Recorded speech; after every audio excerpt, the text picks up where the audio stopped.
अस्सलामुअलैकुम, very good morning, welcome to new Pakistan. मैं हूं आपके साथ अनवर खाबर। नाज़रीन, प्रोग्राम के आगाज़ में सबसे पहले हम बात करेंगे मौसम के हवाले से, जहां आज की मौसमी सूरत हाल मुल्क के मुख्तलिफ हिस्सों में सर्द और खुश्क रही है। ख़ासतौर पर पंजाब के मैदानी इलाकों का जिक्र करें तो वह शदीद धुंध की लपेट में है। कई अहम शाहराहों बशमूल मोटरवे M2 और M11 धुंध की वजह से बंद हो चुकी हैं, जिसकी वजह से सफ़र करने वालों को भी मुश्किलात का सामना है। मोटरवे M2 लाहौर से हिरन मीनार तक और M11 लाहौर से सियालकोट तक बंद हैं, जो कि वाज़ेह तौर पर इस बात की गुमासी करता है कि धुंध की शिद्दत ने मामूलात ज़िंदगी को भी मुतासर किया है, जिस तरह से मनाजिर आप इस वक्त हमारी स्क्रीन पर देख रहे हैं। महकमा मौसमियात ने भी पेशन गोई की है कि आज मुल्क के बेशतर हिस्सों में मौसम सर्द और खुश्क रहेगा, लेकिन कुछ इलाकों में बारिश और बर्फबारी का इम्कान भी है। खासतौर पर अगर हम कश्मीर की बात करें, शुमाल मशरकी पंजाब, गिलगित बल्तिस्तान और बालाई खैबर पख्तूनख्वा में चंद मकामात पर हल्की बारिश और पहाड़ों पर बर्फबारी की तवक्को है। इसी तरह मशरकी पंजाब में सुबह के औकात में हल्की से दरमियानी धुंध की पेशगोई की गई है, जो इस बात को जाहिर करती है कि मौसम की शिद्दत में मामूली इजाफा होगा, लेकिन इसका असर ज़्यादातर सुबह के वक्त ही होगा। गुज़श्ता 24 घंटों के दौरान मुल्क के बेशतर हिस्सों में मौसम सर्द और खुश्क रहा। तमाम पहाड़ी इलाकों की तरफ देखें तो वहाँ पर सर्दी हमें काफ़ी दिखाई दे रही है। शुमाल मशरकी पंजाब में हल्की से दरमियानी धुंध का सामना रहा, जिसने सुबह के वक्त हद निगाह को मुतासर किया है। इसके साथ साथ मुख्तलिफ मकामात पर दर्जा हरारत में कमी भी रिकॉर्ड की गई। लिया में -11 डिग्री सेंटीग्रेड तक दर्जा हरारत रिकॉर्ड किया गया, जबकि अस्तोर और ज़ियारत में -6, कालाम और कल्लात में -5 डिग्री सेंटीग्रेड था। इसी तरह बगरोड, स्कर्दू, गिलगित, पाराचनार और कोयटा में भी दर्जा हरारत -3 से -4 डिग्री सेंटीग्रेड के दरमियान रहा। ऐसी मौसमी सूरत हाल में शहरियों को एहतियाती तदाबीर अपनाना भी ज़रूरी है। ख़ास तौर पर हम अपने प्रोग्राम में बार बार ये बताते आए हैं कि धुंध के दौरान सफ़र करने वालों को मोहतात रहना चाहिए।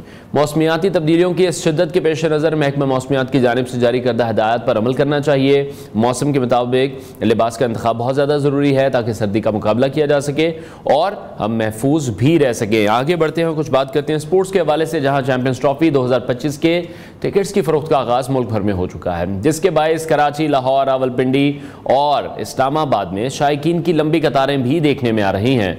लाहौर में निजी कोरियर कंपनीज के दफातर पर रश बढ़ गया है, जहां शायकीन ऑस्ट्रेलिया, इंग्लैंड और पाकिस्तान के मैचेस के टिकट में काफ़ी दिलचस्पी जाहिर कर रहे हैं। रावलपिंडी और इस्लामाबाद में भी शायकीन अपनी पसंदीदा टीमों के मैचेस के टिकट हासिल करने के लिए पुरजोश है, हालांकि बाज़ को मायूसी का सामना भी करना पड़ रहा है। कराची में भी इस वक्त टिकटों की खरीदारी के लिए लंबी लाइनें लगी हुई हैं, जहां शायकीन टिकट हासिल करने की कोशिश कर रहे हैं। एक शनाख्ती कार्ड पर 4 टिकट्स की खरीदारी मुमकिन है। इसी तरह से ऑनलाइन टिकट बुक करने वाले शायकीन को जो टिकट्स हैं वो उनको 6 फरवरी को मिलेंगे, जबकि जो होम डिलीवरी है वो फिर उनको 8 फरवरी को होगी। तमाम सेंटर्स में टिकटों की फ़रोख्त शाम 6 बजे तक जारी रहेगी। पाकिस्तान और न्यूजीलैंड के दरमियान मैच 19 फरवरी को नेशनल स्टेडियम कराची में खेला जाएगा। इस मैच के जनरल स्टैंड का जो टिकट है वो 2000 रुपये का है, फर्स्ट क्लास का जो टिकट है वो 4000 रुपये का है, प्रीमियम स्टैंड का जो टिकट है वो 7000 रुपये का है और VIP का जो टिकट है वो 12000 रुपये का है। 6 मुल्की वनडे सीरीज़ के टिकट्स की फ़रोख्त भी 4 फरवरी से शुरू होगी, जहां टिकट 350 रुपये की कम तरीन कीमत पर दस्तयाब होंगे। ये सीरीज़ 8 से 14 फरवरी तक लाहौर और कराची में खेली जाएगी। चैंपियंस ट्रॉफी के फाइनल में कौन सी 2 टीमें मद्दे मुकाबिल होंगी? रवि शास्त्री और रिकी पॉन्टिंग ने ऑस्ट्रेलिया और भारत के दरमियान फाइनल की पेशगोई की है। दूसरी तरफ फ़हीम अशरफ और खुशदिल शाह की सिलेक्शन पर वसीम अकरम ने तनकीद की है, जो कि अब देखता है कि इस तनकीद का क्या रुख बनता है।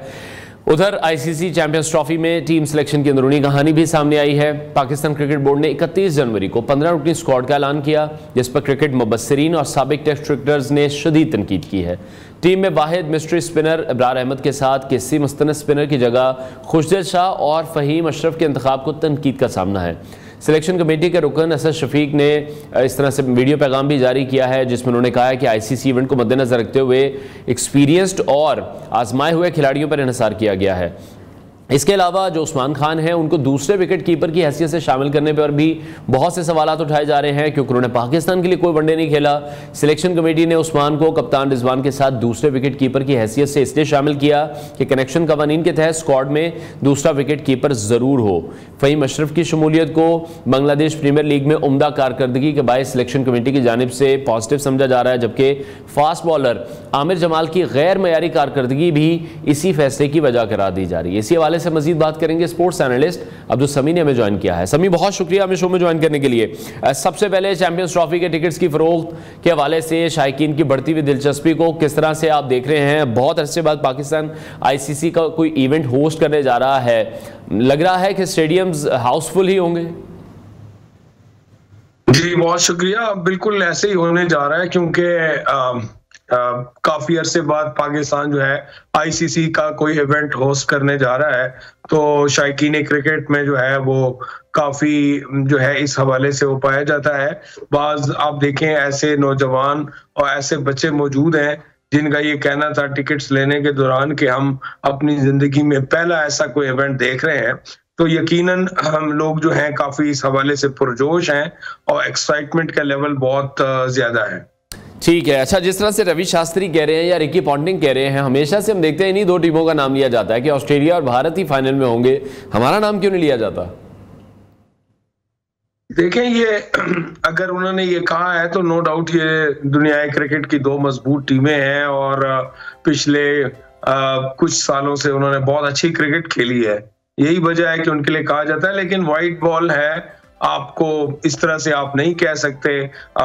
मैदान अभी सजेंगे, मुकाबले होंगे, फिर पता चलेगा। और जहां तक आप पाकिस्तान की बात करते हैं तो हम शुरू से अनप्रेडिक्टेबल रहे हैं, हमारी परफॉर्मेंसेस ऐसे रही हैं, हमसे सारी टीम्स डरती हैं हमारी इसी परफॉर्मेंसेस की वजह से। तो ये उस दिन पे पता चलता है कि आप कौन अच्छी क्रिकेट खेलता है, अपने नर्व्स पे कंट्रोल रखता है। तो ये लाजमी नहीं है कि ऑस्ट्रेलिया और इंडिया अगरचे वो अच्छी टीमें हैं लेकिन फाइनल भी वही खेलेंगे। ये तो जिस वक्त आएगा तो पता चलेगा, पूरा चांस है सबके लिए। ठीक है, अच्छा, अभी आपको किस तरह से लग रहा है पाकिस्तानी टीम की तैयारी किस तरह से देख रहे हैं? जो स्क्वाड अनाउंस किया गया, आपको स्क्वाड बैलेंस लग रहा है या आपको लग रहा है कि यार इस प्लेयर को नहीं होना चाहिए था? ये किस तरह से टीम में वापस आ गया, जो कि एज यूजुअल हमेशा से ही होता आया कि बड़े इवेंट्स में हम कोई ना कोई टीम में इस तरह के प्लेयर अनाउंस कर देते हैं जिनकी एंट्री एकदम से होती है, जिस पर फिर बहुत ज़्यादा तनकीद की जाती है, बहुत ज़्यादा कॉन्ट्रोवर्शियल हो जाता है फिर वो मामला।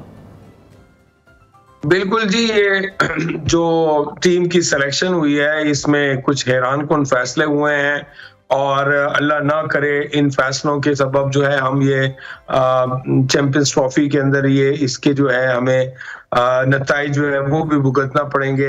देखें, आपके 3 खिलाड़ी जो हैं वो कम बैक कर रहे हैं, कम बैक करने का अपना एक प्रेशर होता है, तो आप 3 खिलाड़ियों को कम बैक करवा रहे हैं, एक को आप डेब्यू करा रहे हैं, ओपनिंग जो है आप अलग से करवा रहे हैं। तो फिर जो आपने ऑस्ट्रेलिया में, साउथ अफ्रीका में, जिम्बाब्वे में जो आपने इतनी प्लानिंग की, जो आपने इतनी प्रैक्टिस की, वो सारा टेम्पो आके यहाँ तोड़ दिया। जो डोमेस्टिक का इतना बड़ा स्ट्रक्चर खड़ा किया हुआ है उसके जो परफॉर्मर्स हैं वो रह गए और आप लीग्स की बुनियाद पे, लीग्स में जो खिलाड़ियों की परफॉर्मेंस है उसकी बुनियाद पे आप जो है कौमी टीम में उनको इतने बड़े इवेंट में अचानक से शामिल कर रहे हैं। तो ये पता नहीं क्या इनके जहन में ऐसी चीजें आई हैं सिलेक्शन कमेटी के और टीम मैनेजमेंट के, क्यों ऐसे फैसले किए गए हैं, ये तो समझ से बालातर है। और मुझे ये लगता है कि पाकिस्तान टीम को इन मसाइल का सामना अल्लाह ना करे लेकिन ना करना पड़े। लेकिन अच्छा, आप किस तरह से देख रहे हैं फ़हीम अशरफ की जिस तरह से वापसी है, खुशदिल शाह की जिस तरह से सिलेक्शन है? ये दो प्लेयर्स को पहले हम डिस्कस कर लेते हैं। एकदम से टीम में वापस आए हैं, अगर पुराने भी स्टैट्स उठाकर देखें तो कोई खातिर खा कारकर्दगी नहीं है। वसीम अकरम भी तनकीद कर रहे हैं, उनकी इस तनकीद को किस हद तक जायज़ समझते हैं? और इन दो प्लेयर्स के हवाले से स्पेसिफिकली आपका क्या कमेंट है? देखें, सिर्फ वसीम अकरम ने तनकीद नहीं की, सारे क्रिकेटर्स और सारे शायकीन क्रिकेटर जो शायकीन क्रिकेट जो हैं वो इसके ऊपर बात कर रहे हैं और बात करनी बनती भी है। फ़हीम अशरफ काफी अरसे से टीम का हिस्सा नहीं है और उन्होंने जाके नो डाउट बांग्लादेश की जो प्रीमियर लीग है उसमें 300 के करीब रन्स किए हैं, 297-98 17 आउट किए हैं। इस बुनियाद पे आपने उनको टीम में शामिल किया है। लेकिन देखिए, एक टीम कॉम्बिनेशन होता है, एक टीम का माहौल होता है, आप एक कॉम्बिनेशन लेके चल रहे होते हैं, अचानक से आप एक खिलाड़ी का कम बैक करा रहे हैं। इसी तरह खुशदिल शाह का भी है, नो डाउट वो हार्ड हिटर है, वो अपनी बारी से जो है वो इम्पैक्ट क्रिएट कर सकते हैं, लेकिन उनको भी आपने काफी अरसे से टीम से बाहर किया, अचानक आपने उनको टीम में शामिल कर दिया हुआ है। वो टीम के साथ जेल होने में और उनको साथ लेके चलने में मसाइल होंगे। एक वजह इनकी ये समझ आती है कि ऑलराउंडर्स हैं, हमारे पास ऑलराउंडर्स की कमी है। एक सलमान अली आगा हमारे साथ अवेलेबल हैं और उनके बाद आमिर जमाल की कोई खातिर खा परफॉर्मेंस नहीं रही, इस बुनियाद पे इनको शामिल किया गया है। लेकिन अचानक से इस तरह टीम में ले आना, इसके शायद उस तरह से नताइज हमें हासिल ना हो सके। ठीक है। अच्छा, दूसरी तरफ उस्मान खान हैं जिन्होंने एक भी वनडे मैच नहीं खेला है और अब वो चैंपियंस ट्रॉफी का हिस्सा बन चुके हैं। उनकी अगर पिछली परफॉर्मेंसेस भी देख रहे हैं, जब वो टीम का हिस्सा भी रहे हैं, तो उस वक्त भी वो खातिर खा कारकर्दगी नहीं दिखा सके, सिवाय उसके जो फैसलाबाद में चैंपियंस कप हुआ था। शायद उसी की बेस पर उनकी सिलेक्शन हुई है, या फिर वो रिवॉर्ड वापस किया जा रहा है जो वो यूएई की टीम से पाकिस्तानी टीम में शामिल हो गए थे पीएसएल में परफॉर्म करने के बाद। तो कहीं ना कहीं उस चीज का रिवॉर्ड है, या आपको वाकई लगता है कि फिर मेरिट पर ये सिलेक्शन भी है? नहीं, देखिए, इसकी भी समझ नहीं आई। मैं उसकी वजाहत करता हूं कि क्यों उन्होंने पीएसएल में परफॉर्म किया, उनको उधर से बुलाया गया, पाकिस्तान T20 स्क्वाड का हिस्सा बनाया गया, मौके दिए गए, वो परफॉर्म नहीं कर सके। उसके बाद वो टीम से साइड पे हो गए। फिर चैंपियंस कप में उन्होंने परफॉर्मेंस की, तो चैंपियंस कप की परफॉर्मेंस के बाद अगर बनता था तो जब आप ऑस्ट्रेलिया गए, जब आप साउथ अफ्रीका गए, जिम्बाब्वे गए, तब आप उनको शामिल करते, तब आप उनको खिलाते कि उन्होंने चैंपियंस कप की परफॉर्मेंस की थी। तो ये लगता कि आप प्लानिंग कर रहे हैं आगे चैंपियंस ट्रॉफी के लिए। उस परफॉर्मेंस की बेस पे आप ले गए, लेकिन आपने उनको खिलाया नहीं, तो फिर ये इसका मतलब है कि वो आपके किसी प्लान का हिस्सा नहीं थे। अब अचानक से इतने बड़े इवेंट में आपने उनको शामिल कर लिया, तो ये चीज भी समझ से बालातर है और उनका डेब्यू होने जा रहा है। ठीक है। अच्छा समी, तो अभी ओपनिंग पेयर के हवाले से भी कुछ कंफ्यूजन है, या कुछ चीजें सॉर्ट आउट हुई हैं, फाइनलाइज हुई हैं, या फिर एज पर अगली टीम को देखकर ये चीजें डिसाइड की जाएंगी कि फखर जमान के साथ ओपनिंग पेयर पे बाबर आएंगे या कोई और प्लेयर आएगा? देखिए, जराए तो ये बताते हैं कि बाबर आजम से ये बात की गई है और उन्हें कायल करने की कोशिश की गई है, बल्कि जिस वक्त साइम अयूब की इंजरी हुई तो उसके बाद ही उनसे सिलेक्टर्स ने ये बात की थी और उनको कायल किया कि आप जो है वो आके अब व्हाइट बॉल में वनडे में आप ओपन करेंगे। और उनको मिसाल दी गई कि सचिन तेंदुलकर जो है वो एक टाइम पे उनको ये जब टीम को जरूरत पड़ी तो उस वक्त उन्होंने आके ओपन किया। लेकिन वहां एक बड़ी इंपॉर्टेंट चीज है, जब सचिन ओपन करते थे तो नीचे जो थी उनकी बहुत लंबी बारी हुआ करती थी। उनके पास संजय मंजरेकर होते थे, अजरुद्दीन होते थे और इस तरह के सारे बड़े नाम होते थे। आगे जी बिल्कुल, राहुल द्रविड़ थे, फिर बाद में वीरू थे, फिर आके बाद में युवराज आ गए। तो उनके पास बड़ी डेप्थ थी जो है वो बारी के अंदर। और आप अपने एक्सपीरियंस प्लेयर को नंबर 3 पे, नंबर 3 पे, नंबर 4 पे रखते हैं। तो जब बाबर ऊपर चले जाते हैं और नीचे उस तरह की डेप्थ नहीं है, तो ये भी जो है हमें मुश्किलात का सामना होगा। मैं इस समझने से कासिर हूं कि क्यों सिलेक्शन कमेटी ने और मैनेजमेंट ने इस तरह के फैसले लिए। मेरे हिसाब में इमाम अभी परफॉर्मेंस उनकी हुई थी और उनका शायद नजर आ रहा था कि उनको हिस्सा बना दिया जाए, लेकिन शायद उनके कुछ डिसिप्लिनरी इश्यूज हैं और फिटनेस के भी मसाइल है, इस वजह से वो भी अपनी जगह नहीं बना पाए। ठीक है। अच्छा समी, जो आपने पॉइंट आउट किया, बिल्कुल मैं उसी तरफ इशारा करना चाहूंगा कि फिर जब बाबर आउट हो जाते हैं, फिर पूरी टीम पर हम देखते हैं कि हमेशा से कैसा प्रेशर डेवलप हो जाता है जिससे फिर वो ओवरकम नहीं कर पाते हैं। खासतौर पर मिडिल ऑर्डर की भी अगर हम बात करें, हमारे पास उस तरह से एक्सपीरियंस प्लेयर नहीं है जिस तरह से पहले शायद हमारे पास होते थे, या मैच विनिंग प्लेयर्स जो हमारे पास पहले थे वो अब टीम में मौजूद नहीं है। जैसे शाहिद अफरीदी थे, अब्दुल रज़ाक थे, अजहर महमूद थे। अगर ऑलराउंडर्स के हवाले से भी बात करें, जो बैटिंग भी कर लेते थे और बॉलिंग भी बहुत अच्छी करते थे। बिल्कुल, देखें, जब जब पाकिस्तान टीम ने जो है अपनी परफॉर्मेंस से मुतासिर किया या कामयाबियां हासिल की हैं वनडे क्रिकेट में, तो हमारे पास अच्छे ऑलराउंडर्स मौजूद रहे हैं और उन्हीं की परफॉर्मेंस जो है उसकी बेस पे जो है आपने ये कामयाबियां हासिल की हैं। अभी इस वक्त हमारी बैटिंग में उतनी डेप्थ नहीं है, लेकिन देखें यहाँ पे जिम्मेदारी आ जाती है कप्तान की और उसकी प्लानिंग आती है कि जो अवेलेबल लॉट है आपके पास उसमें से आप किन 11 को उठाते हैं और फिर आप उनको इस्तेमाल कैसे करते हैं, आप उनको खिलाते कैसे हैं। आप 92 वर्ल्ड कप की मिसाल ले लें, हमारे पास 5वां बॉलर नहीं था, लेकिन हमारे कप्तान ने इस तरह से अपनी 11 को चुना और 11 के बाद उनको इस्तेमाल ऐसे किया, यूटिलाइज ऐसे किया कि आप वर्ल्ड कप जीत गए। इसी तरह आपका यूनुस खान जो है, जब T20 का वर्ल्ड कप जीते तो उस वक्त भी जो है उन्होंने कुछ सीनियर्स खिलाड़ियों को बिठाया, यंगस्टर्स को वो लेके गए थे, उन्होंने कॉम्बिनेशन बनाया और उस कॉम्बिनेशन के बाद जो है वो अब वर्ल्ड कप जीत गए। तो यहाँ पे भी जो है रिजवान का इम्तिहान होगा, उनकी जिम्मेदारी बढ़ जाएगी, वो 11 अच्छे से सिलेक्ट करे, प्लानिंग करे, उनको कॉन्फिडेंस दें। एक चीज मुझे नजर आती है कि आप जब शाहीन, नसीम और हारिस के साथ खेले होंगे और अबरार अहमद जो आपके जेन्युइन स्पिनर है, उसके बाद 5वें पे आपको प्रॉब्लम आएगी। मेरे ख्याल में यहाँ पे इनका ख्याल है कि सलमान अली आगा जो 11 से लेके 40 के बीच के ओवर्स हैं, 5 शायद वो करें और 5 आपका एक ऑलराउंडर जो आप खिला रहे हो, चाहे वो खुशदिल हो या फहीम अशरफ, उनसे आप शायद करवाएंगे। वहां पे हमें प्रॉब्लम या मसाइल नजर आते हैं थोड़े। ठीक है समी, लास्ट कमेंट बस मैं आपको चाहूंगा, दुबई में होने वाले पाकिस्तान और इंडियन जो मैच है, इंडिया का सबसे बड़ा मैच होता है पूरी दुनिया में, 1 घंटे में टिकट सेल हो गई हैं। तो आए दिन हम देखते हैं कि जब भी पाकिस्तान इंडिया का मैच है, नए से नया रिकॉर्ड ही बनता है। एक बार फिर से बड़ा टाकरा हम सबको ही देखने को मिलेगा। नो डाउट ये पाकिस्तान जो है एक तो इंडिया के ना आने की वजह से थोड़ा माहौल जो है थोड़ा सा अजीब हुआ, और दूसरा पाकिस्तान जो है अपने टाइटल का दिफा कर रहा है और लास्ट चैंपियंस ट्रॉफी की इंडिया की कोई यादें बहुत अच्छी नहीं है। तो इन सारी चीजों को देखते हुए शायकीन क्रिकेट बहुत ज्यादा पुरजोश है और हम उम्मीद करते हैं कि अच्छी क्रिकेट देखने को मिलेगी, ये वन साइडेड गेम नहीं होगी। ठीक है, बहुत शुक्रिया स्पोर्ट्स एनालिस्ट अब्दुल समी हमारे साथ इन कॉन्वर्सेशन थे। और उम्मीद करते हैं कि पाकिस्तान बेस्ट परफॉर्मेंस अपनी चैंपियंस ट्रॉफी में दिखाए, और जिस तरह से टीम की सिलेक्शन पर तनकीद भी की जा रही है, तो हम ये उम्मीद करते हैं कि वो तमाम प्लेयर्स जिन पर तनकीद की जा रही है वो अपने खेल से इस तनकीद का जवाब दें। ब्रेक लेते हैं, ब्रेक के बाद आपको दोबारा ज्वाइन करेंगे। Welcome back to new Pakistan. नाज़रीन, Gaddafi stadium Lahore ICC champions trophy और ट्राई नेशन सीरीज के मैचेस की मेज़बानी के लिए तैयार है। इसी हवाले से वज़ीर आज़म पाकिस्तान मियां मोहम्मद शहबाज शरीफ 7 फरवरी को स्टेडियम का इफ्तिताह भी करेंगे।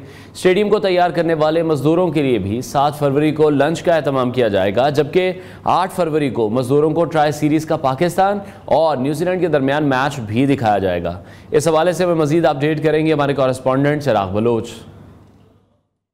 बिल्कुल, ICC चैंपियंस ट्रॉफी की तैयारियां जो है वो अब आखिरी मराइल में दाखिल हो चुकी हैं और फरवरी का माह जो है उसका आगाज़ हो चुका है, जिसमें चैंपियंस ट्रॉफी जी हाँ बिल्कुल फरवरी का आगाज़ हो चुका है और चैंपियंस ट्रॉफी इसी माह जो है वो खेली जानी है। और इस वक्त मैं कज़ाफ़ी स्टेडियम मौजूद हूँ, जहाँ पर चैंपियंस ट्रॉफी के जो है वो 4 मैचेस खेले जाने हैं और साथ में हो सकता है कि 5 मैचेस भी खेले जाएँ अगर फाइनल को मिला लिया जाए। तो इस वक्त मैं कज़ाफ़ी स्टेडियम मौजूद हूँ और यहाँ पर जो है वो तमाम तर 6 LED टॉवर्स जो है वो उनको ऑन कर दिया गया। अगर मैं आपको दिखाऊं, मेरे कैमरामैन अगर दिखाएं तो इस वक्त भी यहाँ पर तमाम 6 टॉवर जो है वो LED टॉवर्स उनको ऑन कर दिया गया और यहाँ पर जो है वो कुल 6 टॉवर्स के ऊपर 480 LED लाइट्स जो है वो नस्ब की गई हैं और जिसके थ्रू जो है वो बड़ा खूबसूरत यहाँ पर मंजर पेश कर रही हैं। और साथ में इनकी खसूसियत ये है, ये सिर्फ ना सिर्फ लाइट देते हैं बल्कि यहाँ पर इनके थ्रू जब इफ्तिताही तकरीब होगी यहाँ पर और साथ में जिस तरह दीगर इंतजाम यहाँ पर किए जाएंगे, तो यहाँ पर मैचेस के दौरान और उसके मैचेस के अंदर जो ब्रेक आती है वहाँ पर हमें यहाँ पर लेज़र लाइट शो भी देखने को मिलेगा। इन तमाम तर खसूसियात इनकी यही है कि जहाँ पर इंटरनेशनल खास करके हम ऑस्ट्रेलियन मैदानों के अंदर देखते हैं, ऑस्ट्रेलिया के अंदर जो ग्राउंड्स हैं उनके अंदर भी इस तरह के हमें LED टॉवर्स लगाए जाते हैं। ये बिल्कुल सेम टू सेम वही LED लाइट्स जो है वो इस्तेमाल की गई हैं, जिसके अंदर लेज़र लाइट शो भी है वो भी हो सकेगा। और साथ साथ में मेरे कैमरामैन दिखा पाएँ तो ये यहाँ पर LED टॉवर्स के साथ साथ यहाँ पर जो SMD स्क्रीन है नई नस्ब की गई हैं उनको भी जो है वो ऑन किया गया है। इस टाइम जो वो SMD स्क्रीन भी जो है वो ऑन है, उनको भी टेस्ट किया जा रहा है साथ साथ में। तो एक बड़ी खूबसूरत यहाँ पर मंजर पेश कर रहा है। इस वक्त भी अगर मैं आपको दिखाऊं, मेरे कैमरामैन अगर आपको दिखा सके, तो ये वो आउटफील्ड है, ये वो इस टाइम आपको ग्राउंड नज़र आ रहा है। यहाँ पर घास आपको बड़ी बिल्कुल लश ग्रीन किस्म की जो है वो घास नज़र आ रही है। कुछ रोज़ कबल यहाँ पर थोड़ा थोड़ा फीका जो है वो कलर पड़ गया था, जिसके बाद जो है वो अब PCB ने इसके तरफ ध्यान किया और अब जो है वो तैयारी जो है वो बड़े तेज़ी के साथ जारी है। आप देख सकते हैं कि इसी ग्राउंड के अंदर जहाँ पर मैं खड़ा हूँ, यहाँ पर ही हमें अपने स्टार बाबर आजम जो है वो दिखाई देंगे, यहाँ पर शाहीन आफरीदी हमें दिखाई देंगे और इसी के साथ साथ ये पाकिस्तानी खिलाड़ी तो हमें हमेशा इस तरह नजर आते रहेंगे। लेकिन चैंपियंस ट्रॉफी के लिए यहाँ पर इंटरनेशनल स्टार्स, जिसके अंदर हम ऑस्ट्रेलिया की बात करें, यहाँ पर सबसे पहला चैंपियंस ट्रॉफी का मैच इंग्लैंड और ऑस्ट्रेलिया के दरमियान खेला जाना है। तो ये यहाँ पर जो वो यहाँ पर बड़े इंटरनेशनल खिलाड़ी भी जो यहाँ पर स्टार्स जो नजर आएंगे। हम यहाँ पर पैट कमिंस की बात करें, स्टीवन स्मिथ की बात करें, हम यहाँ पर अगर बात करें यहाँ पर जॉस बटलर जो है वो हमें दिखाई देंगे। यहाँ पर जो वो बड़े बड़े स्टार्स जो हम यहाँ पर आकर खेलेंगे। तो यहाँ पर जो वो तैयारियाँ बड़ी तेज़ी के साथ जारी हैं। मेरे कैमरामैन अगर आपको आपको मेरे पीछे ये बिल्डिंग दिखा पाएँ तो ये वो नई बिल्डिंग तैयार की गई है जिसकी यहाँ पर तैयारियाँ बड़ी तेज़ी के साथ जारी हैं। अगर आप देख सके तो यहाँ पर जो है वो नए 2 एनक्लोजर भी तैयार किए गए हैं, एक ज़हीर अब्बास एनक्लोजर और साथ में एक माजिद खान एनक्लोजर है जो कि VVIP एनक्लोजर जो है वो स्पेशली तैयार किया गया। और उसके ऊपर बिल्डिंग अगर आप देखें तो वहाँ पर हॉस्पिटैलिटी बॉक्सेस तैयार किए गए, गैलरी बॉक्सेस तैयार किए गए हैं जहाँ पर आपको सफ़ेद रंग की जो वो चेयरें नज़र आ रही हैं। यहाँ पर बैठ के जो है वो शायकीन इंजॉय कर पाएंगे मैच को। और साथ में ये तमाम तर तैयारियाँ जारी हैं। और मैं इसके बाद आपको एक और चीज़ भी जो है वो दिखाना चाहूँगा। मेरे कैमरामैन मेरे साथ ज़रा इस तरफ अगर चलें तो ये यहाँ पर अगर आप देख सके तो इस तरफ जो है वो यहाँ पर एक मोट बनाई गई है। यहाँ पर पहले जंगला होता था, शायकीन जो है उनका व्यू जो है वो रोकता था, लेकिन अब यहाँ पर जो है वो एक मोट तैयार की गई है जिसको अगर हम ये कह सकते हैं कि ये एक ट्रेंच तैयार की गई है ताकि शायकीन जो है वो उधर से पार करके इस साइड पे ना आए। एक तो खिलाड़ियों की सिक्योरिटी भी रहेगी और साथ साथ में ये है कि जो व्यू है शायकीन का वो बड़ा ज़बरदस्त यहाँ पर रहेगा, वो ख़राब नहीं होगा, शायकीन इंजॉय कर पाएंगे। यहाँ पर तकरीबन 8 फुट जो है वो इसको चौड़ा रखा गया और साथ में नीचे इसी तरह से ही जो है वो काफ़ी फुट तक जो वो नीचे है ताकि कोई ना करे। और इसके ऊपर जो है वो यहाँ पर नेट लगाया जाएगा ताकि अगर कोई बॉल वगैरह जाती है तो उसको यहाँ से उठाकर जो है वो उठा के दोबारा ग्राउंड प्ले के अंदर दिया जाएगा। और इसी तरह से यहाँ पर जो है वो तमाम तैयारियाँ जो बड़े तेज़ी के साथ जारी हैं। यहाँ पर तमाम तैयारियाँ जो है वो अब तकरीबन आखिरी मराइल में दाखिल हो चुकी है। और इस टाइम अगर आपको बताऊँ तो यहाँ 7 फरवरी को इस नए कज़ाफ़ी स्टेडियम का जो है इफ्तिताह किया जाएगा। और इस इफ्तिताह के बाद जो है वो यहाँ पर वज़ीर-ए-आज़म पाकिस्तान मोहम्मद शहबाज शरीफ जो है यहाँ पर आकर इस ग्राउंड का इफ्तिताह करेंगे। और उसके बाद 7 फरवरी को जो है वो यहाँ पर जो मजदूर जिन्होंने ये तमाम तर स्टेडियम तैयार किया है उनको यहाँ पर लंच दिया जाएगा। और उसके बाद 8 फरवरी को पाकिस्तान और न्यूजीलैंड के दरमियान ट्राई नेशन सीरीज़ का पहला यहाँ पर जो वनडे मैच है यहाँ पर मजदूरों को वो भी स्पेशली VIP जो है VIP उनको जो है वो एक प्रोटोकॉल देकर यहाँ पर मैच दिखाया जाएगा। और 8 तारीखों से कबल यहाँ पर 6 और 7 तारीख को यहाँ पर इसी कज़ाफ़ी स्टेडियम के अंदर इसी ग्राउंड के अंदर पाकिस्तान और न्यूजीलैंड की टीमें जो है वो प्रैक्टिस करेंगी। और 8 को यहाँ पर जो है वो पहला मैच खेला जाएगा और चैंपियंस ट्रॉफी का पहला मैच जहाँ पर 22 फरवरी को इंग्लैंड और ऑस्ट्रेलिया के दरमियान खेला जाएगा। जी ज़बरदस्त तैयारियां जो हैं वो इस वक्त मुकम्मल कर ली गई हैं इस बड़े इवेंट के हवाले से। और जिस तरह से चिराग बलोच हमें अपडेट कर रहे थे, चिराग बहुत शुक्रिया आपका, आपने हमें अपडेट किया और ये तफसीली रिपोर्ट हमारे लिए तैयार की है कि किस तरह से जो मजदूर भी हैं जिन्होंने स्टेडियम को बनाया है सुबह शाम काम करके, उनको भी इस तकरीब का हिस्सा बनाया जाएगा और आने वाला जो मैच है वो भी सबसे पहले उन्हें ही दिखाया जाएगा। चिराग बलोच हमें अपडेट कर रहे थे, आपका बहुत शुक्रिया। ब्रेक लेते हैं, ब्रेक के बाद आपको दोबारा ज्वाइन करेंगे।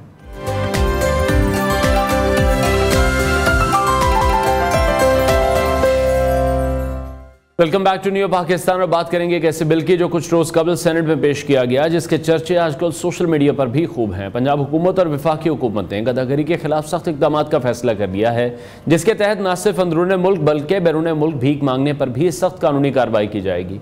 पंजाब में गदागरी एक्ट के तहत किसी भी फ़र्द, ख्वाह वो बड़ा हो या छोटा, उसको भीख मांगने की इजाज़त नहीं होगी, चाहे वो ज़ाती ज़रूरियात के लिए हो या फिर किसी फलाही मकसद के लिए। उस कानून की खिलाफ वर्जी पर फौरी FIR दर्ज की जाएगी और भिखारी को गिरफ्तार भी किया जाएगा। इसी हवाले से मजीद बात करेंगे, माहिर कानून वकास अब्रेज़ ने हमें ज्वाइन किया। वकास बहुत शुक्रिया हमें शो में ज्वाइन करने के लिए। आप क्या समझते हैं, क्या ये जो कानून बनाया जा रहा है हकीकत में कवानीन लागू भी हो सकेंगे? देखिए, जो जहां तक पंजाब के कानून की बात है, must say this is one of the best kind of legislation in Pakistan के, जिसमें गदागरी की जो रोकथाम के लिए it's going to be one of the best and finest legislation in Pakistan. दूसरी ये जो बात है सेनेट के अंदर ये जो प्रपोज अमेंडमेंट्स हैं, ये भी मेरे ख्याल में पाकिस्तान की इमेज को इंटीरियरली, एक्सटीरियरली, नेशनली, इंटरनेशनली बेहतर करने के लिए बहुत ज्यादा ममदो-मामिन साबित होंगी। जहां तक ये बात है कि क्या ये जो है प्रैक्टिकली प्रैग्मेटिकली इनफोर्सेबल होंगी, इम्प्लीमेंटेशन जो है वो यकीनी बनाई जाएगी। This is going to be the burning question on the tip of every tongue in Pakistan, जो कि 1958 से ये कानून मौजूद था। इसके अंदर 3 साल की सजा थी। जो सरगना थे अगर वो पकड़े जाते हैं, जो मुनज़्ज़म तरीके से जो है वो भीख मंगवाते हैं या इस पेशे से या इस माफिया से वो बचते हैं, तो उनकी 5 साल सजा थी। लिहाजा ये कानून तो 60 साल पहले भी मौजूद था, लेकिन जो लेटेस्ट अमेंडमेंट इसके अंदर प्रपोज की जा रही हैं उसके बाद सजाएं बढ़ा दी गई। इनके अंदर जो सैंक्शंस थी वो इम्पोज की जाएंगी, जो जुर्माने थे वो 30 लाख तक कर दिए गए। इवन के अगर पाकिस्तान के अंदर भी जो है अंदरूनी मुल्क भी कोई इस तरह की गदागरी के से रिलेटेड कोई भी शख्स जो है वो पुलिस उसे अरेस्ट करती है, तो वो जो ऑफेंस था जो पहले बेलेबल था वो नॉन बेलेबल कर दिया गया। वो जुर्माना जो पहले 1 लाख था वो 3 लाख से 10 लाख तक कर दिया गया। लिहाजा मैं ये समझता हूं कि अगर प्रैक्टिकली प्रैग्मेटिकली से इन्फोर्स किया जाए तो पाकिस्तान के अंदर ये जो कानून है ये गदागड़ी की कमर को तोड़ देगा, बल्कि इसके इंसदाद के लिए और इसको कलाकमा करने के लिए बहुत ज्यादा फ्रूटफुल साबित होगा। लेकिन वकास आप क्या समझते हैं इस हवाले से, क्योंकि प्रॉब्लम फिर ये है कि जो लोग सिग्नल्स पर खड़े होंगे, सड़कों पर चौराहों पर खड़े होंगे, उन्हें शायद अरेस्ट कर लिया जाएगा, लेकिन जो भिखारी माफिया है, इनके सरगना है, आपको लगता है उनके खिलाफ मौसर कार्रवाई करने तक फिर कुछ नहीं होगा? देखिए, उनके खिलाफ मौसर कार्रवाई अगर की जाएगी तो फिर ही इसके जो सरगना, इस पूरे माफिया की या इस पूरे जो प्रोफेशन की कमर तोड़ी जा सकती है। एक अंदाज मोहतात और अंदाजे के मुताबिक जो है डॉन की रिपोर्ट थी जिनके अंदर गुज़िश्ता साल ये इंकशाफ किया गया कि पाकिस्तान के अंदर 38 मिलियन लोग जो हैं वो गदागरी के प्रोफेशन से वाबस्ता हैं। और एक बड़ी हैरानकुन बात थी कि जब जड़ावाला से FBI ने प्रोब किया तो वहां से एक शख्स के अकाउंट के अंदर जो है वो 3 करोड़ बरामद हुआ। तो वो शख्स से पूछा गया कि तुम्हारा प्रोफेशन क्या है, तुमने इनकम टैक्स के गोशवारे दाखिल नहीं करवाए? तो उसने कहा कि मैं भीख मांगता हूँ, मैं पेशावर भिखारी हूँ। 3 करोड़ रुपए उसके अकाउंट से। इसी तरह 2023 में जब FBI मुल्तान ने शौकत को वहां से गिरफ्तार किया जिसने 1 करोड़ की बीमा पॉलिसी करवाई थी, उससे पूछा गया तुम क्या काम करते थे, तो उसने कहा कि मैं भीख मांगता हूँ। लिहाजा ये माफिया है, ये सरगना, ये करोड़ों में कमाते हैं। अगर आप जो BBC की रिपोर्ट को सामने रखे तो उसमें भी कहा गया कि पाकिस्तान के अंदर $42 मिलियन की इंडस्ट्री है, बैगर्स इंडस्ट्री। तो मैं ये समझता हूँ सबसे ज्यादा जो जरूरत इस अमर की थी वो यही थी कि मौजूदा दौर के अंदर जिस तरह ये गदागरों की हमें चौकों में, चौराहों में, कई किसी घर में अगर जो है शादियाने बज रहे हैं, ये सफेद मातम बिछा हुआ है, तो दोनों सूरतों में हम देखते हैं कि गदागरों की लाइनें लगी हैं, ये लोगों को हरासा करते हैं, लोगों को तंग करते हैं। लिहाजा इस कानून के बाद अगर आप किसी की गाड़ी का शीशा भी ना करते हैं, किसी से भीख मांगते हैं, ठीक है विकास, ठीक है, हमारे पास वक्त की कमी है, लास्ट कमेंट बस इस हवाले से कीजिएगा। आपको लगता है हुकूमत के पास एक अखलाकी और कानूनी जवाब भी मौजूद है, एक ऐसे शख्स को, एक ऐसे बच्चे को, एक ऐसे ख्वाजा सरा को गिरफ्तार किया जाए जो वाकई मजबूरी में भीख मांग रहा हो? देखिए, मजबूरी किसी भी सूरत आपको इस चीज पे एप्रिशिएट या इनकरेज नहीं कर सकती कि आप भीख मांगे। आपके पास पाकिस्तान के अंदर अभी तक बहुत सारी फील्ड्स के अंदर बहुत ज्यादा लकूनाज हैं, नकाइस हैं, स्पेस है, वैक्यूम है। लिहाजा अगर आप किसी भी फील्ड में देखें, इनकी प्रॉपर ट्रेनिंग की जाती है, जिस तरह इनकी टीचिंग प्रीचिंग और ट्रेनिंग की जाती है, जिस तरह इनकी गुफ्तगू नजर आती है और छोटी छोटी बच्चियों और बच्चों को ट्रेन किया जाता है। अगर हम इनको बेहतर काम के लिए ट्रेन करें तो मेरा ख्याल में पाकिस्तान का भी जो मुस्तकबिल है रोशन ताबनाक होगा बजाय इसके। ठीक है, बहुत शुक्रिया माहिर कानून वकास सबरेज हमारे साथ इन कॉन्वर्सेशन थे। नाज़रीन, ब्रेक लेते हैं, ब्रेक के बाद आपको दोबारा ज्वाइन करेंगे।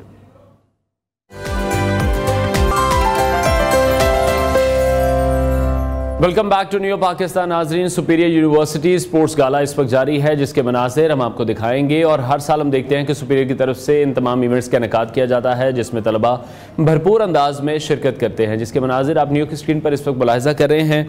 वज़ीर तालीम पंजाब राना सिकंदर हयात इस तकरीब के मेहमान खुसूसी हैं। इसके अलावा rector Superior University professor doctor Sumaira Rahman साहिबा भी मौजूद हैं और chairman Nai Baat media network professor doctor Chaudhry Abdurrahman भी इस तकरीब में शामिल हैं।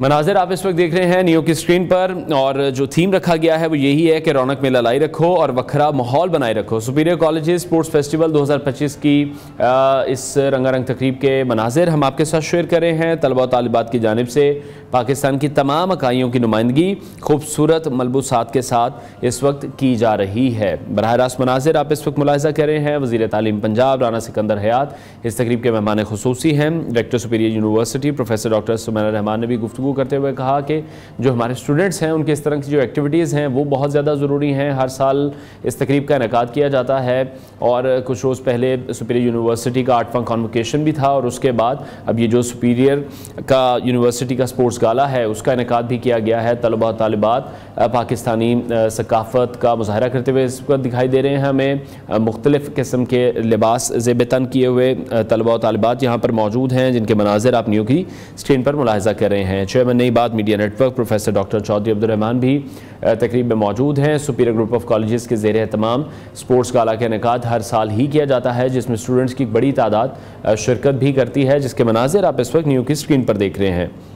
तलबा तालिबात की जानिब से पाकिस्तान की तमाम इकाइयों की नुमाइंदगी खूबसूरत मलबूसात के साथ इस वक्त की जा रही है। और इस तकरीब के मेहमान खुसूसी वज़ीर तालीम पंजाब राना सिकंदर हयात हैं, जो कि इस तकरीब में मौजूद हैं। मनासिर देख रहे हैं आप इस वक्त न्यूज़ की स्क्रीन पर। हर साल ये मेला सजाया जाता है सुपीरियर की जानिब से। सुपीरियर यूनिवर्सिटी स्पोर्ट्स गाला के मनासिर हैं जो आप इस वक्त मुलाहिज़ा कर रहे हैं। तलबा तालिबात की बड़ी तादाद इस वक्त यहाँ पर शरीक है। इस हवाले से जो मैसेज कन्वे किया गया फैकल्टी की जानिब से वो यही है कि स्टूडेंट्स को पढ़ाई के साथ साथ इस तरह की जो दीगर एक्टिविटीज़ हैं उनमें भी हिस्सा लेना चाहिए, और जो अपनी सकाफ़त के मुख्तलिफ रंग हैं उनको नुमायाँ भी करना चाहिए, उनको समझना भी चाहिए। रौनक मेला लाई रखो, वखरा माहौल बनाए रखो, इस साल का ये जो थीम है ये डिसाइड किया गया सुपीरियर कॉलेजेस स्पोर्ट्स फेस्टिवल 2025 की। ये मनाजिर इस वक्त आप न्यूज़ की स्क्रीन पर मुलाहिज़ा कर रहे हैं, जहाँ तलबा तालिबात की जानिब से पाकिस्तान की तमाम इकाइयों की नुमाइंदगी खूबसूरत मलबूसात में की जा रही है। और स्टूडेंट्स की तरफ से डिफरेंट जो सेगमेंट्स हैं वो भी बनाए जा रहे हैं। स्क्रीन पर हम जो मनासिर इस वक्त देख रहे हैं, प्रोफेसर डॉक्टर सुमेरा रहमान इस वक्त हमें दिखाई दे रही हैं। इसके साथ साथ वज़ीर तालीम पंजाब राना सिकंदर हयात यहाँ पर मौजूद हैं, जो इस तकरीब के मेहमान खुसूसी हैं। मौज़िज़ मेहमानों का इस्तकबाल भी किया जा रहा है, जिन्हें पाकिस्तान के सकाफ़ती विरसे के हवाले से, सकाफ़त के हवाले से चादरें पेश की जा रही हैं, टोपियाँ पेश की जा रही हैं। और इस वक्त जो फ़ोटो सेशन का सिलसिला है वो भी जारी है। तलबा और तालिबात की जानिब से जो परफॉर्मेंसेस हैं वो इस वक्त पेश की जा रही हैं। स्पोर्ट्स गाला का जो थीम है रौनक मेला लाई रखो, वखरा माहौल बनाए रखो, सुपीरियर ग्रुप ऑफ कॉलेजेस के ज़ेर तमाम इस स्पोर्ट्स गाला को हर साल ही यहाँ पर मुनक्किद किया जाता है, जिसमें तलबा अपने फ़न का मुजाहरा भी करते हैं, अपनी सकाफ़त को भी यहाँ पर उजागर करते हैं। और इसी तरह से फ़ैकल्टी का भी यही मैसेज था कि तलबा तालिबात जो कि पूरा साल पढ़ाई में मसरूफ़ रहते हैं, इस तरह की जो एक्टिविटीज़ हैं वो भी बहुत ज़्यादा इम्पॉर्टेंट हैं स्टूडेंट्स के लिए, अपनी सकाफ़त को समझने के लिए, अपनी मुल्क की जो पहचान है, हमारी जो कुछ सकाफ़ती चीज़ें हैं उनको बरकरार रखने के लिए भी बहुत ज़्यादा चीज़ें ज़रूरी हैं। Rector Superior University professor doctor Sumaira Rahman तकरीब में शरीक हैं। वज़ीर तालीम पंजाब राना सिकंदर हयात जो इस तकरीब के मेहमान खुसूसी हैं वो इस वक्त स्टूडेंट्स की जो परफॉर्मेंसेस हैं उनको देख रहे हैं। तलबा तालिबात की जानिब से पाकिस्तान की जो तमाम इकाइयाँ हैं उनकी नुमाइंदगी खूबसूरत मलबूसात के साथ भी की जा रही है। डिफरेंट यहाँ पर स्टॉल्स लगाए गए हैं स्टूडेंट्स की तरफ से भी। डिफरेंट किस्म की थीम्स हैं जिनको पोर्ट्रे किया जा रहा है, डिफरेंट कल्चर्स हैं जिनको रिप्रेजेंट किया जा रहा है। और हर साल ही ये स्पोर्ट्स गाला सुपीरियर यूनिवर्सिटी की तरफ से यहाँ पर मुनक्किद किया जाता है। सुपीरियर यूनिवर्सिटी स्पोर्ट्स गाला के बराह रास्त मनाज़िर इस वक्त न्यूज़ की स्क्रीन पर आप मुलाहिज़ा कर रहे हैं। Chairman Nai Baat media network professor doctor Chaudhry Abdurrahman के इनिशिएटिव है, जिसके तहत स्टूडेंट्स के लिए इस तरह के जो इवेंट्स हैं उनको ऑर्गेनाइज़ किया जाता है। हर साल उनकी पजीराई भी की जाती है। और साथ ही साथ rector Superior University professor doctor Sumaira Rahman भी तकरीब में मौजूद हैं।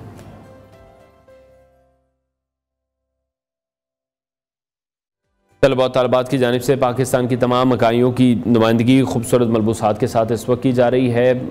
मेहमानों की एक बहुत बड़ी तादाद इस वक्त मौजूद है यहाँ पर ग्राउंड में, जो कि ये तमाम जो स्टूडेंट्स की तरफ से प्रोग्राम्स तैयार किए गए हैं, जो पाकिस्तानी सकाफ़त वो इस वक्त दिखा रहे हैं, तो उसका मुजाहरा भी यहाँ पर किया जा रहा है। डिफरेंट किस्म के स्टॉल्स भी यहाँ पर सजाए गए हैं, पाकिस्तानी सकाफ़त को उजागर किया जा रहा है। और हर साल की तरह स्टूडेंट्स बड़े ही जोश खरोश से इसमें हमें पार्टिसिपेट करते हुए भी दिखाई दे रहे हैं। रौनक मेला लाई रखो, वखरा माहौल बनाए रखो, सुपीरियर कॉलेज स्पोर्ट्स फेस्टिवल 2025 के ये मनाजिर इस वक्त न्यूज़ की स्क्रीन पर आप मुलाहिज़ा कर रहे हैं। और तलबा तालिबात की जानिब से पाकिस्तान की जो तमाम इकाइयाँ हैं उनकी नुमाइंदगी खूबसूरत मलबूसात के साथ की जा रही है। पंजाबी धनक हाउस के साथ मौजूद है हमारे कॉरेस्पॉन्डेंट हाफिज़ महबूब अली, वो इस हवाले से मैं मज़ीद अपडेट करेंगे। जी महबूब। रौनक मेला लाई रखो, वखरा माहौल बनाए रखो, इस हवाले से जो है सुपीरियर कॉलेज जो है वो पहले नंबर पर है, क्योंकि पढ़ाई के साथ साथ जो है वो एक्स्ट्रा करिकुलर एक्टिविटीज भी बहुत ज़रूरी हैं। तो इस हवाले से हम मौजूद हैं डोल हाउस में, जिसका नाम है पंजाबी धनक। इसकी खूबसूरत बच्चियां जो है यहाँ पर आज पार्टिसिपेट भी कर रही हैं, हमारे साथ मौजूद हैं। उनसे जान लेते हैं कि आज का दिन कैसा है, स्पोर्ट्स फेस्टिवल कैसा लग रहा है सुपीरियर कॉलेज का? बहुत मजा आ रहा है। नई सुबह के साथ हमने सुपीरियर मेले का आगाज किया है और यहाँ पर इतना मजा आ रहा है, अभी कोई प्रोग्राम शुरू नहीं हुआ, अभी इतना मजा आ रहा है, अभी आगे पता नहीं क्या बनता है, बहुत मजा। अच्छा बताइएगा, पंजाबी जो कल्चर है वो बहुत वाइड है, दुनिया में बहुत पसंद किया जाता है, आप लोगों को कैसा लग रहा है कि यहाँ पे पंजाबी जो कल्चर उसकी रिप्रेजेंटेशन कर रहे हैं? बहुत ही अच्छा लग रहा है हमें पंजाबी बन के, मतलब हम पहले भी पंजाबी है लेकिन आज हमने प्रॉपर ड्रेसिंग किया पंजाबी को, बहुत ही मजा आ रहा है। काफी ज्यादा अच्छा लग रहा है, एक लड़की ने घड़ा पकड़ा हुआ है, उनसे भी जान रहा है। आप बताइएगा कैसा लग रहा है, क्या कहेंगे स्पोर्ट फेस्टिवल का? मुझे बहुत अच्छा फीलिंग्स आ रही हैं, हमें इसी तरह पंजाबी कल्चर को रिप्रेजेंट करते रहना चाहिए ताकि हमारी आने वाली नस्ल भी इससे आगाह हो सके। हाँ जी बिल्कुल, जैसा कि आपने सुना कि एक बहुत अच्छा लग रहा है। आप बताइएगा क्या पार्टिसिपेट कर रही हैं सुपीरियर कॉलेजेस का, क्या कहेंगे पढ़ाई के अलावा इस तरह की एक्टिविटीज हो रही हैं?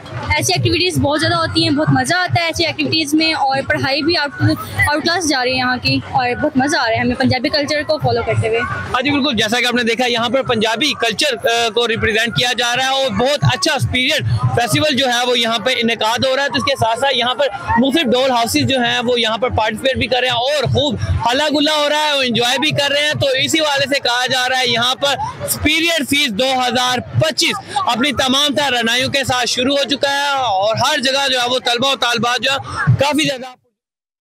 पंजाब के कल्चर को बड़े ज़बरदस्त तरीके से रिप्रेजेंट किया जा रहा है। हाफिज़ महबूब अली इस हवाले से हमें अपडेट कर रहे थे, आपको बहुत शुक्रिया। सुपीरियर यूनिवर्सिटी स्पोर्ट्स गाला 2025 जारी है, इस हवाले से आपको मजीद भी अपडेट करते रहेंगे। ब्रेक लेते हैं, ब्रेक के बाद आपको दोबारा ज्वाइन करेंगे। Welcome back to new Pakistan. नाज़रीन, प्रोग्राम के इस हिस्से में हम बात करेंगे कैंसर से आगाही के आलमी दिन के हवाले से और बड़ी आंत के कैंसर के हवाले से, जिसे कोलोरेक्टल कैंसर भी कहा जाता है। दुनिया भर में कैंसर की सबसे आम इकसाम में से एक है और पाकिस्तान में भी इस बीमारी का फैलाव अब मुसलसल बढ़ रहा है। इस कैंसर की शनाख्त अक्सर उस वक्त होती है जब ये एक एडवांस स्टेज पर पहुंच चुका होता है, जिसकी वजह से इसका इलाज और रोकथाम मुश्किल हो जाती है। 50,000 से ज़्यादा अफराद सालाना इस बीमारी के नतीजे में मौत के मुंह में चले जाते हैं। इसका सबसे बड़ा सबब बरवक्त तशखीस की कमी है, गैर मुतवाज़िन ग़िज़ाई आदात हैं और ज़िंदगी के वो अवामिल हैं जो इसके ख़तरे को बढ़ाते हैं। इसकी अलामात, इलाज और बचाव के तरीके जानने के लिए हमने दावत दी है माहिर अमराज़ मेदा जिगरांत डॉक्टर उस्मान नईम साहब को। डॉक्टर साहब बहुत शुक्रिया हमें शो में ज्वाइन करने के लिए। सबसे पहले बड़ी आंत के कैंसर के हवाले से मैं बताइएगा, क्या इसकी इब्तदाई अलामात होती हैं, किस तरह से ये ज़ाहिर होना शुरू होता है? बड़ी आंत के कैंसर की जो सबसे ख़तरनाक बात है वो ये है कि ज़्यादातर इसकी कोई अलामत नहीं होती शुरू की स्टेजेस में, और जब अलामात ज़ाहिर होना शुरू हो जाती हैं उस वक्त तक मर्ज़ बढ़ चुका होता है। इसी वजह से तरक्की याफ्ता ममालिक में इसकी स्क्रीनिंग की जाती है। ठीक है। उन पेशेंट्स में जिनमें कोई अलामत नहीं होती उनमें स्क्रीनिंग स्टार्ट की जाती है, और अगर कोई स्क्रीनिंग में टेस्ट पॉजिटिव आता है तो उसके इलाज की तरफ तवज्जो दी जाती है। लेकिन जो अलामात बड़ी बड़ी हैं जिनके होने से कैंसर होने का शक बहुत बढ़ जाता है, वो पखाने के रास्ते खून का आना, वज़न का कम होना और भूख का कम हो जाना, ये ऐसी बड़ी अलामात है जिसे हम रेड फ्लैग्स कहते हैं। ठीक है। इनकी सूरत में ज़रूर आंत का मुआयना होना चाहिए। ठीक है। अच्छा, वजूहात इसकी क्या हैं, क्यों होता है बड़ी आंत का कैंसर? कौन सी गलती हम ऐसी कर रहे हैं जिससे, जैसे हम ब्रेक में भी डिस्कस कर रहे थे, आपने कहा कि लंग कैंसर के बाद अब ये वाला कैंसर दूसरे नंबर पर आ चुका है। इसमें जो इसकी वजूहात में हम एक वर्ड यूज़ करते हैं मल्टी फैक्टोरल, यानी कि कई वजूहात हैं। मरूसी बीमारियां भी हैं जिनसे ये कैंसर हो जाता है, लेकिन खुराक और लाइफस्टाइल जिसमें अल्कोहल है, सिगरेट है, खुराक में फाइबर्स का कम होना, ये बड़ी बड़ी वजूहात हैं। उसके अलावा एक्सरसाइज नहीं करेंगे तो कैंसर का रिस्क बढ़ जाएगा, अगर कोई मंशियात का इस्तेमाल करेंगे तो कैंसर का रिस्क बढ़ जाएगा, आंत का इन्फेक्शन होगा तो कैंसर का रिस्क बढ़ जाएगा।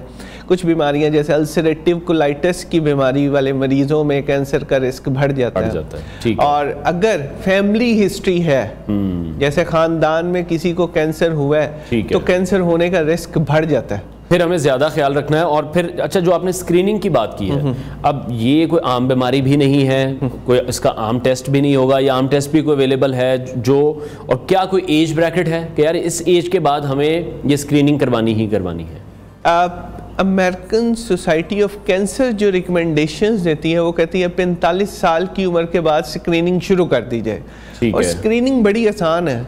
पखाने के सैंपल में उन्होंने देखना ब्लड तो नहीं आ रहा, वो 3 सैंपल चेक करने हैं, अगर नहीं आ रहा तो स्क्रीनिंग नेगेटिव है, बात खत्म हो गई। ठीक है। और ब्रिटिश सोसाइटीज़ कुछ रिकमेंड करती हैं 50 साल की उम्र से ये शुरू कर लें, और हर साल एक स्टूल का सैंपल चेक करवाते हैं once a year। अगर स्टूल में ब्लड आ गया है तो फिर कैमरे से आंत का मुआयना करना।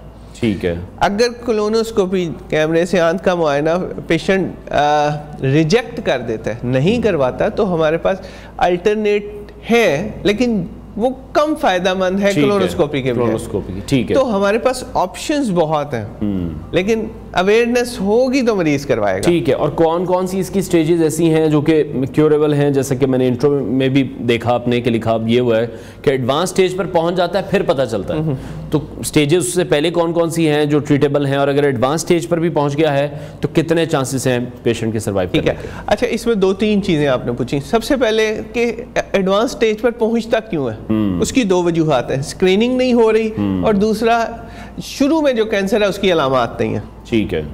अब एडवांस स्टेज पर जब पहुंच जाता है उसका इलाज मुमकिन है, हाँ बहुत दफ़ा मुमकिन है, लेकिन कुछ दफ़ा मुमकिन नहीं भी होता। ठीक है। और इलाज है क्या? इलाज अगर हम शुरू करें, सबसे पहले एंडोस्कोपिकली कैंसर को निकाल देते हैं, दूसरा सर्जरी करके कैंसर को निकाला जा सकता है, कीमोथेरेपी है, रेडियोथेरेपी है। तो इस चीज़ का फैसला के इलाज क्या होना है उसके लिए ट्यूमर बोर्ड होता है।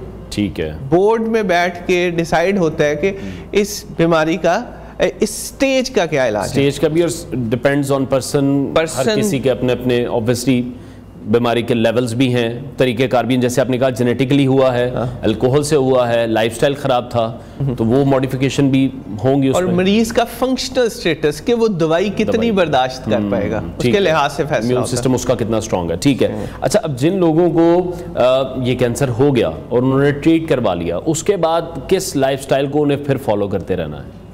सबसे पहली तो बात है कि कैंसर के क्योर के बाद उसकी दोबारा चेकिंग होगी। ठीक है। एक खास वक्फे के बाद कुछ ब्लड के टेस्ट होंगे, कुछ कैमरे वाले टेस्ट होंगे कि दोबारा अगर होना शुरू हो तो पकड़ा जाए। और ये कितने चांसेस होते हैं कि दोबारा भी ये हो सकता है? कम चांसेस। कम चांसेस। ठीक है। क्योंकि कैंसर के बारे में हम यही सुनते हैं कि जी दोबारा से एक्टिव हो गया। चांसेस होते हैं क्योंकि जो रिस्क फैक्टर पहले थे वो अब भी मौजूद है। पहले भी तो किसी वजह से हुआ, ठीक है, तो वो मौजूद है। लेकिन अमूमी तौर पे ये देखा गया कि एक दफ़ा फुल क्योर हो जाए तो दोबारा कम कैंसर होता है। ठीक है। और जो इसकी ट्रीटमेंट है वो स्टेज डिपेंडेंट है, और दोबारा होना भी स्टेज डिपेंडेंट है। ठीक है। और फिर क्या मॉडिफिकेशंस क्या हैं जो फिर हमें अपने लाइफस्टाइल में करनी है? वो लोग तो करें ही करें जिनको शुक्र है नहीं हुआ, जिनको हो गया उनके लिए मॉडिफिकेशन क्या, उनके लाइफस्टाइल में, उनकी डाइट में? अच्छा, बड़ी खूबसूरत एक कुदरत ने कानून रखा है कि हर बीमारी से प्रिवेंशन का तरीकाकार एक ही है। एक्सरसाइज, कम खुराक लें, ठीक है, फाइबर ज़्यादा लें। इंसान की जो क्रिएशन है वो इस तरह हुई कि कभी कभी गोश्त मिले, रोज सब्जी मिले, लेकिन हमने उसका उल्ट कर दिया। बिल्कुल ठीक है। इसी अगर आप फार्मूले पे वापस चले जाएं कि सब्जियां फाइबर ज्यादा लें, गोश्त की मिकदार कम लें, एक्सरसाइज करें, स्मोकिंग ना करें, अल्कोहल ना लें, तो प्रिवेंशन हर बीमारी से हो सकता है। ठीक है। अच्छा, ये जो बीमारी है इसका असर हमारी सिर्फ जिस्मानी सेहत पर होता है या फिर जहनी सेहत पर भी होता है? स्पेशली ये भी कहा जाता है बहुत सी कैंसर में ऐसी थेरेपीज हैं या मेडिसिन है या हम कीमोथेरेपी की बात करते हैं जो आपको मेंटली फिर बहुत डिस्टर्ब करते हैं। हाँ, सोशल एंड साइकोलॉजिकल इफेक्ट ये सिर्फ मरीज की जहनी सेहत पे नहीं होता, ख़ानदान की जहनी सेहत पे होता है इसका असर। तो जितनी भी बड़ी बीमारियां हैं उनका जहनी असर है, और उसके लिए काउंसलर साथ आपको रखना चाहिए। ठीक है। अच्छा, जैसे हमने ब्रेक में भी काफ़ी डिस्कशन की, हमारे पास काफ़ी टाइम था, कि इस बीमारी के बारे में स्पेसिफिकली आगाही और स्क्रीनिंग के हवाले से भी आगाही हम लोगों के यहाँ उस तरह से नहीं है। हम बीमारियों पे जब आती हैं हमारे सर पर तो हम लाखों खर्च कर लेते हैं, लेकिन साल में 1 बार या 2 बार अगर हमें 10,000 या 15,000 या 20,000 के टेस्ट करवाने पड़े वो हम लोग नहीं करवाते हैं। तो अवेयरनेस के हवाले से आपको लगता है कि कुछ सही डायरेक्शन में काम हो रहा है? अगर हम गवर्नमेंट की सतह पर भी बात करें या अगर हम प्राइवेटली जैसे डॉक्टर्स को लोग विजिट करते हैं और वो लोगों को गाइड करना शुरू करें कि यार साल में 1 बार आपको अपने रूटीन चेकअप में ये स्क्रीनिंग, ये टेस्ट करवा लेने चाहिए।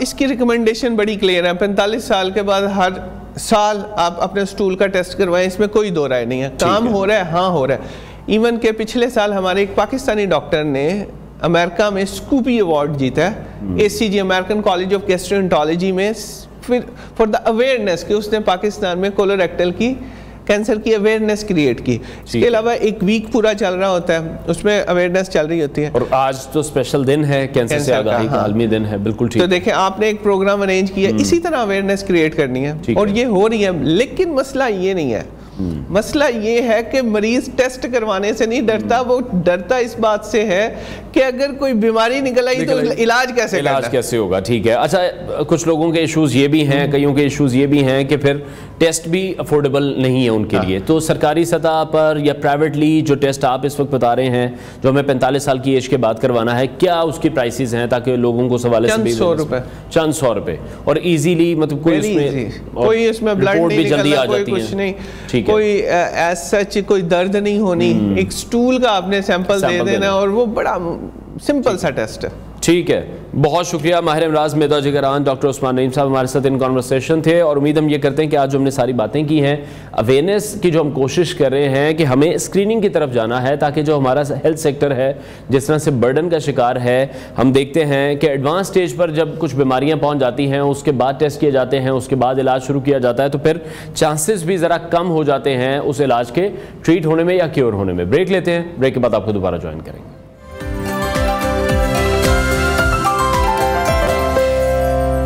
Welcome back to new Pakistan. नाज़रीन, डिजिटल मार्केटिंग और सोशल मीडिया की तरक्की ने खवातीन और बच्चियों के लिए घर बैठे कमाई के बेशुमार मौके पैदा किए हैं। ऑनलाइन प्लेटफॉर्म्स के जरिए आप अपनी मसनूआत या फिर अपनी खदमात की तशहीर और फरोख्त कर सकती हैं, जिससे ना सिर्फ माली खुद मुख्तारी हासिल होगी, बल्कि आपकी जो सलाहियतें हैं उन्हें निखारने का भी मौका मिलेगा।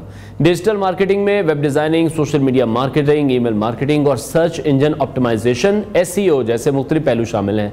इन महारतों को सीखकर आप अपनी ऑनलाइन मौजूदगी को मजबूत बना सकती हैं और वसीतर मार्केट तक रसाई हासिल कर सकती हैं। सोशल मीडिया प्लेटफॉर्म्स जैसे कि फेसबुक है, इंस्टाग्राम है और लिंक्डइन है, इनके जरिए आप अपनी मसनूहात या खिदमात की तशहीर कर सकती हैं और वसी तरीन नाजरीन तक भी पहुंच सकती हैं। इसी हवाले से मैं ज्वाइन कर रहे हैं डिजिटल मार्केटिंग के एक्सपर्ट हैं, पहले भी कई बार हमारे शो पर आ चुके हैं, महर साजिद अफसल। उनसे इस हवाले से मजीद बात करेंगे। साजिद, बहुत शुक्रिया हमें शो में ज्वाइन करने के लिए।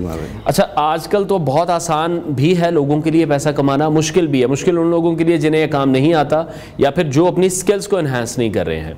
जो खवातीन हैं घर बैठी हुई हैं, उनके लिए हमें आम अल्फाज में बता दें कि वो क्या कर सकती हैं, क्या क्वालिफिकेशन, एजुकेशन या स्किल उनके पास हो, कौन से प्लेटफॉर्म को वो इस्तेमाल करें, कौन सा आज काम करें कि घर बैठे उनको भी डॉलर आएँ, पाकिस्तानी इकॉनमी भी स्ट्रॉन्ग हो। देखिए, आज के दौर में सिर्फ वो पैसे नहीं कमा सकता ऑनलाइन जो कमाना नहीं चाहता या जिसको पता नहीं है, बिल्कुल अवेयरनेस नहीं है। सिंपल सी बात है, यूट्यूब से बड़ी एजुकेशन एकेडमी कोई नहीं है। सिर्फ आपने हाउ टू का वर्ड सर्च करना शुरू करना है, आपको नो हाउ चीज़ों की डेवलप होना शुरू हो जाएगी।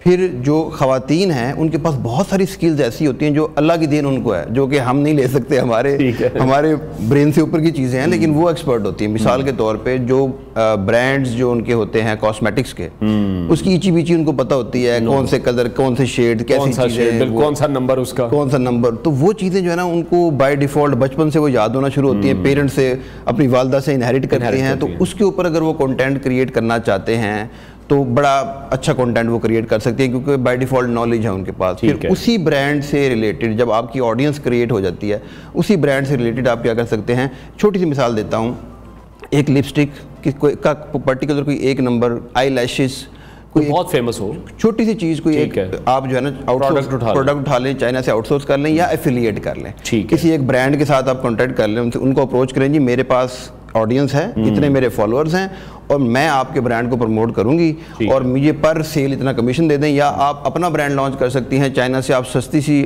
आई लैशेस मंगवा के उनको पैकिंग में अपनी पैक करवा के अपनी ब्रांडिंग करके उसके ऊपर वो आप सेल करना शुरू कर सकते हैं। मैंने बड़ा छोटा सा आइडिया दिया। उसके अलावा अगर आप सीखना नहीं चाहते देन तो आपका कुछ नहीं किया कुछ नहीं हो सकता। लेकिन अगर आप देखना शुरू करेंगे तो आपको बहुत सारे आइडियाज जो है वो मिलना शुरू हो जाएंगे। फिर सोशल मीडिया प्लेटफॉर्म्स को आपको पता होना चाहिए कि कौन सा प्लेटफॉर्म किस काम के लिए, मिसाल के तौर पे जो लिंक्डइन है वो B2B कस्टमर्स के लिए जो है वो बेस्ट है। अगर आपने बिजनेस टू बिजनेस डील करनी है तो लिंक्डइन बेस्ट है।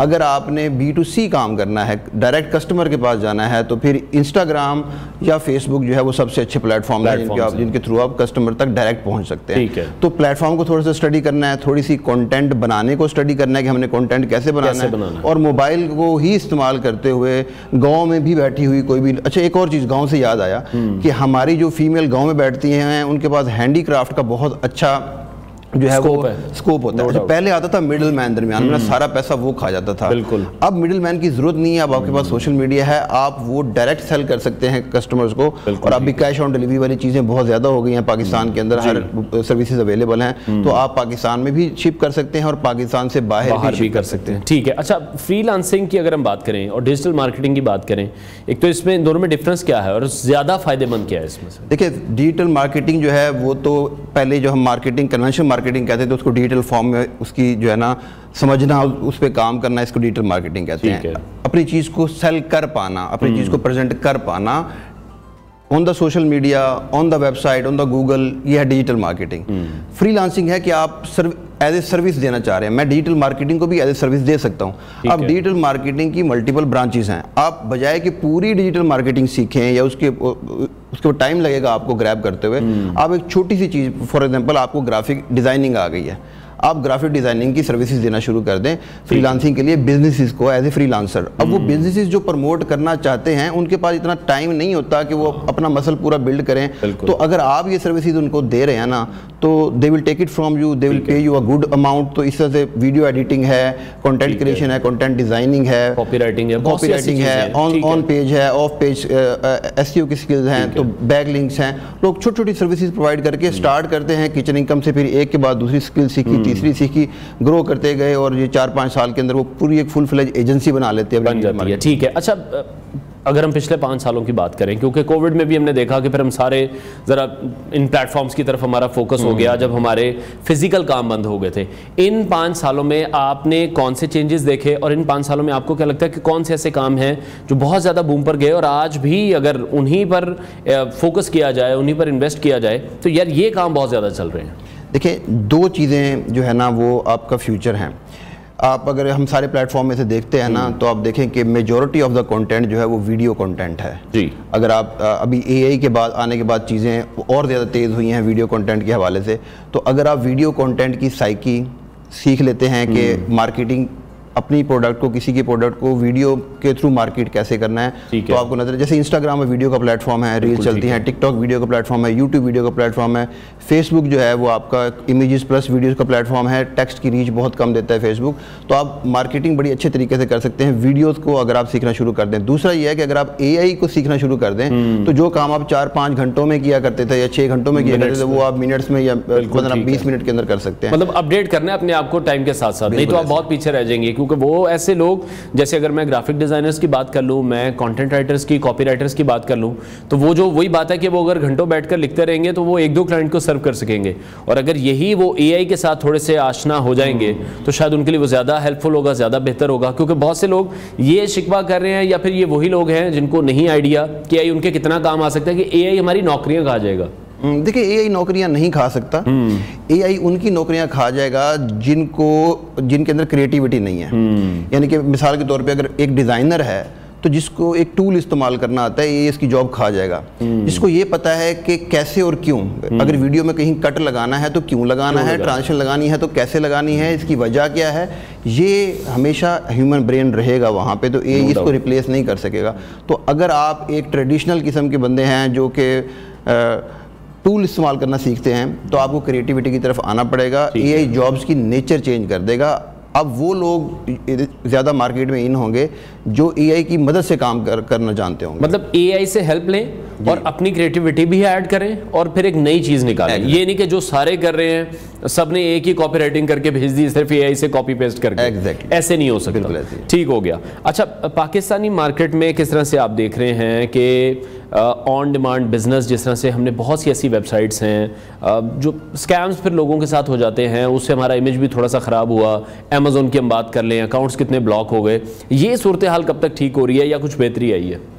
कल मैं एक जगह बैठा हुआ था तो उसके साथ यही डिस्कशन चल रही थी। हमें काउंसलिंग की ज़रूरत है एज ए नेशन, और वो जो है ना, हमें जो जुगाड़ू और 2 नंबर तरीके से लोग आते हैं, अब हम करते क्या हैं, ये नहीं कि हम खुद गलत काम करते हैं, हम फिर वो गलत काम दूसरों को सिखाते भी हैं। कोर्सेज लॉन्च करते हैं, उसके क्या है जी, हम आपको सिखाते हैं कि ये गलत काम कैसे करना है। तो उससे होता ही है कि फिर आपके लिए रास्ते जो है ना वो बंद करना होना शुरू हो जाते हैं। तो ये अवेयरनेस के थ्रू होगा, एजुकेशन के थ्रू होगा, और जब जायज़ रास्ते पैसे कमाने के आप लोगों को दिखाएंगे ना, तो फिर ये शॉर्टकट्स की तरफ लोग जाना कम करेंगे। और हमारे पास पेपाल नहीं आता या दूसरे मसाइल हैं, तो वो इसी वजह से हैं। आई थिंक इसके ऊपर हमें सोशल मीडिया इन्फ्लुएंसर्स जो हैं उनको भी कंपेनिंग लॉन्च करनी चाहिए, टीवी चैनल्स को भी और गवर्नमेंट को भी अवेयरनेस देनी चाहिए। तो लेकिन कुछ सोशल मीडिया इन्फ्लुएंसर्स हैं, वो कोर्सेज लॉन्च कर रहे हैं, उन पर बड़ी तनकीद हो रही है।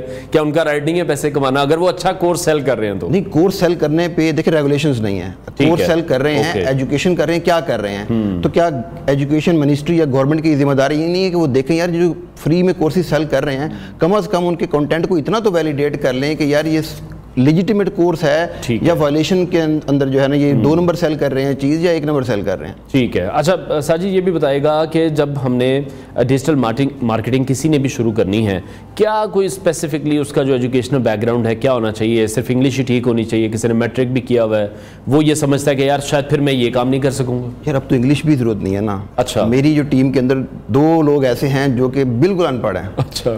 लेकिन वो इंग्लिश की वीडियोस एडिट करते हैं बड़ी ज़बरदस्त लश में। वो उनको मैं स्क्रिप्ट देता हूँ, वो चैट जीपीटी से उसकी उर्दू लिखवाते हैं और फिर साथ उसको वहाँ पे काट लगा। तो वही हो ना कि टूल का इस्तेमाल ठीक से करना उन्हें आता है तो वो काम कर रहे हैं। तो अगर आप में लगन है, अगर आप करना चाहते हैं, तो फिर ये एक स्किल चाहिए आपको सीखने के लिए। फ्री प्लेटफॉर्म्स अवेलेबल हैं, गूगल डिजिटल गैराज है, सारे कोर्सेज वहाँ पे डिजिटल मार्केटिंग के फ्री पड़े हुए हैं अगर आप सीखना चाहते हैं। अगर आपको इंग्लिश नहीं आती तो डी स्किल जो गवर्नमेंट का फ्री प्रोग्राम है, आप उसमें एनरोल हो जाएं। ठीक है।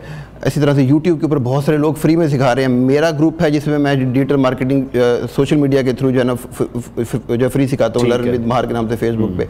तो बहुत सारे लोग आपको मिलेंगे। सिर्फ आपने करना ये है कि साहिल पे खड़े नहीं रहना, अंदर छलांग लगानी है और फिर तैरना आपको खुद ब खुद तैरना खुद है। ठीक है। अच्छा, तो दूसरी चीज़ ये है, लास्ट कमेंट मैं आपसे चाहूँगा कि जिस तरह से हम गवर्नमेंट के प्लान्स देख रहे हैं, आपको लगता है कि स्कूल और कॉलेजेस में भी फिर इस तरह से छोटे मोटे कोर्सेज अब शुरू करवा देने चाहिए? आई थिंक गवर्नमेंट शुरू करवा चुकी है। ई रोजगार के नाम से एक प्रोग्राम है जो कि कॉलेजेस और यूनिवर्सिटीज़ के अंदर शुरू हो चुका है पिछले काफ़ी अरसा से।